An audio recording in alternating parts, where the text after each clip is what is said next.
Assalamualaikum warahmatullahi wabarakatuh. Hi smart students, today we are going to study biology. Please check the following video for the topic that we will discuss.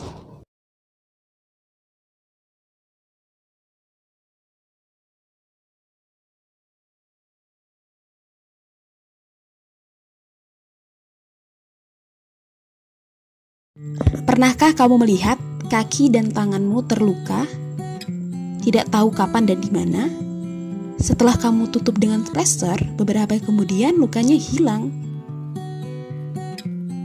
Lukanya tiba-tiba sembuh dan ternyata ada proses menakjubkan yang membuat itu terjadi. Atau kukumu yang semakin panjang, tinggi badanmu yang semakin tinggi dari sebelumnya. Apa kesamaan dari semua hal tersebut? Yap, mitosis. Mitosis adalah salah satu jenis pembelahan sel yang dilakukan hampir seluruh sel di tubuh. Jika sel-sel tidak membelah, kamu tidak akan tumbuh besar. Jadi, alasan tubuhmu bertambah besar dari usiamu sebelumnya adalah karena mitosis. Mitosis juga sangat berguna untuk memperbaiki kerusakan. Jika kamu terluka, maka lukamu akan disembuhkan atau diperbaiki dengan mitosis. Penting juga memahami bahwa sel-selmu tidak membelah setiap saat. Jika mereka hanya membelah terus-menerus, inilah yang disebut kanker. Interfase adalah saat sel sedang tumbuh dan mereplikasi DNA-nya serta melakukan tugas-tugasnya sebagai sel. Itulah yang dilakukan sel hampir sepanjang waktu selama siklus sel. Mitosis dilakukan pada waktu yang sangat pendek selama siklus sel.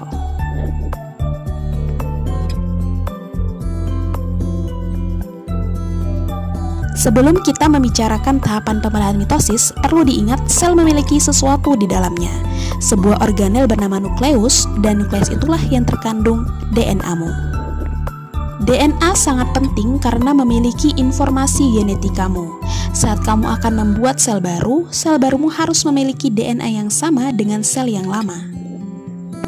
Kamu harus memastikan mereka identik tanpa kesalahan sedikit pun.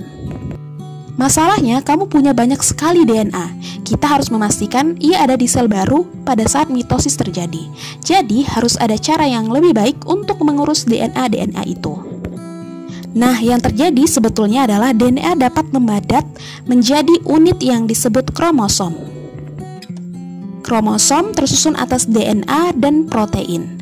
Kamu mungkin pernah mendengar kalau manusia memiliki 46 kromosom.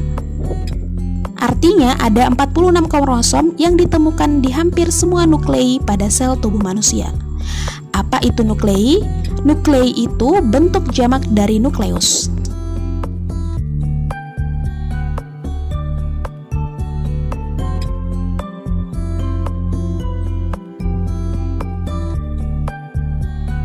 Jadi, jika kamu punya 46 kromosom di sel tubuhmu, kamu harus menggandakan kromosom-kromosom itu saat interfase atau sebelum mitosis dimulai, yang artinya kamu menggandakan DNA karena kromosom disusun dari DNA dan protein. Kamu harus melakukannya sebelum mitosis dimulai. Karena jika kamu ingin membuat sel identik yang punya 46 kromosom yang sama seperti sel aslinya, artinya kamu harus menggandakan materi genetik itu sebelum membelah.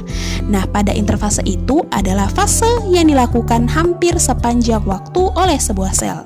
Sebetulnya mereka menggandakan DNA mereka selama waktu itu. Karena kita biasanya menghitung jumlah kromosom dengan melihat jumlah sentromer yang ada, saat 46 kromosom mengganda, kita tetap menganggap jumlahnya ada 46. Karena kromatid sisternya tetap menempel dan kita menghitungnya berdasarkan sentromernya. Jadi 46 kromosom di sebelah sini, mereka mengganda saat interfase. Dan di gambar sebelahnya masih tetap sejumlah 46 kromosom. Tapi ada perubahan dari 46 menjadi 92 kromatid. Oke, sekarang kita lanjut mitosis. Ibu akan mengajarkan untuk mengingat PMAT. Itu singkatan P untuk profase, M untuk metafase, A untuk anafase, dan T untuk telofase. Jadi ingat itu sesuai dengan urutan tahapannya. Tahap pertama, profase. Disebut profase karena itu tahap awal. Nukleus masih terlihat dan akan menghilang kemudian. Namun pada tahap inilah nukleus masih benar-benar terlihat. Kromosom juga terlihat yang sebetulnya disebut dengan memadat. Artinya mereka memadat dan mulai terlihat. Tahap selanjutnya adalah metafase. M untuk metafase, tapi kadang saya menggunakan M untuk middle atau di tengah. Karena pada tahap ini kromosom berbaris di bagian tengah sel. Nukleus sudah tidak terlihat sehingga kita tak bisa melihatnya. Jadi kita bisa melihat para kromosom berada di tengah dan menunggu di sana.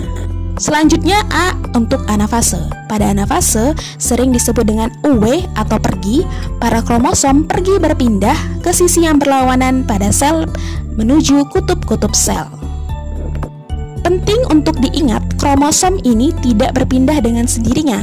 Mereka punya sesuatu yang disebut spindle, membantu kromosom berpindah ke bagian ujung. Tahap terakhir dari mitosis adalah T untuk telofase. Pada telofase, kromosom sudah berada di ujung berlawanan dan nuklei baru mulai terbentuk di setiap sisi untuk membentuk dua sel baru. Kedua nukleus mulai melingkupi kromosom di dua sisi. Biasanya T juga berarti tu atau dua karena terlihat pada akhir tahap ini akan terbentuk dua sel. Dan pada tubuh manusia setiap sel akan punya 46 kromosom. Dan tetap ingat mereka identik. Sitokinesis akan memastikan tahap akhir pembelahan menjadi dua sel dengan membagi sitoplasma yang akan dilakukan setelah fase mitosis terjadi. Mengapa ini semua penting? Karena tanpa memahami pembelahan sel, kita tidak akan tahu bagaimana pertumbuhan dan perbaikan sel terjadi. Memahami mitosis juga penting untuk penelitian tentang kanker.